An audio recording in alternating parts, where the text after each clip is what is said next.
Are you happy? Hold that thought. Your answer most likely impacts almost everything in your everyday life. Most directly, your mood and your interactions with other people.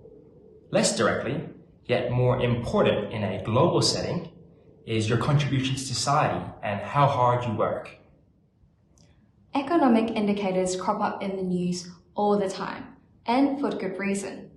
Inflation, GDP, current accounts, and unemployment are all important indicators of most modern countries. Yet one economic indicator rarely seems to pop up in conversation or flash across headlines. One way to measure your happiness and every individual's happiness at a national level is through gross national happiness, or GNH.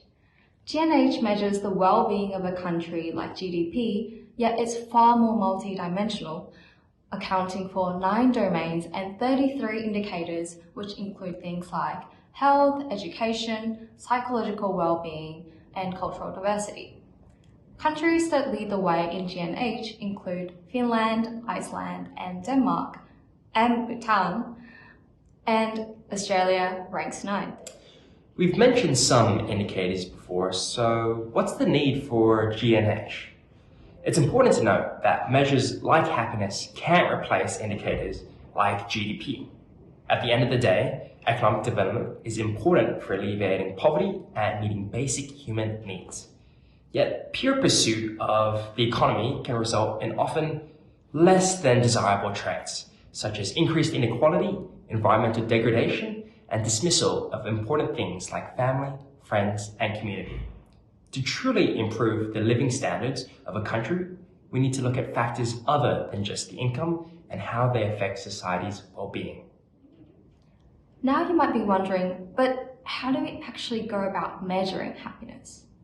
Most empirical research uses subjective and self-reported satisfaction, such as asking people to report how happy they are on a scale of 0 to 10 at different times.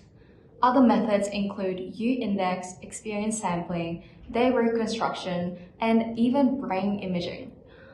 Compared to measures like GDP though, happiness is prone to bias and inaccuracy just because it's a subjective concept and varies depending on personality traits too.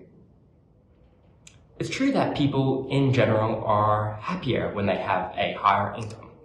But once a person or a nation reaches a certain level of income, around $75,000 US, this effect tapers off. This is called the Easterling paradox. Imagine a single working mother with 2 children on an annual income of $50,000 and a well-off retiree with their mortgage and cars paid off who's earning the same level of income. You can imagine that the level of happiness they gain from an additional $10,000 is significantly different between the two. Money can't make us happy indefinitely, so what can? Aside from income, studies have found that people with the regular and intensive social contacts, good physical and psychological health are on average happier. People who are married or religious are also happier too. So too are people who live in democratic and politically decentralized society. You could also try to spend more time and money on experiences rather than material goods. That could make you happier too.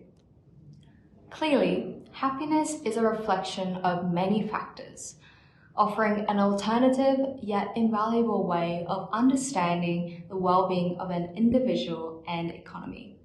So next time you see a news about GDP, ask yourself, are they capturing happiness? The answer may be yes or no, but one thing we know is that GDP is just a single measure, and perhaps we're putting too much focus on the indicator. Instead, we should perhaps pay more attention to the actual well-being of how happy we are.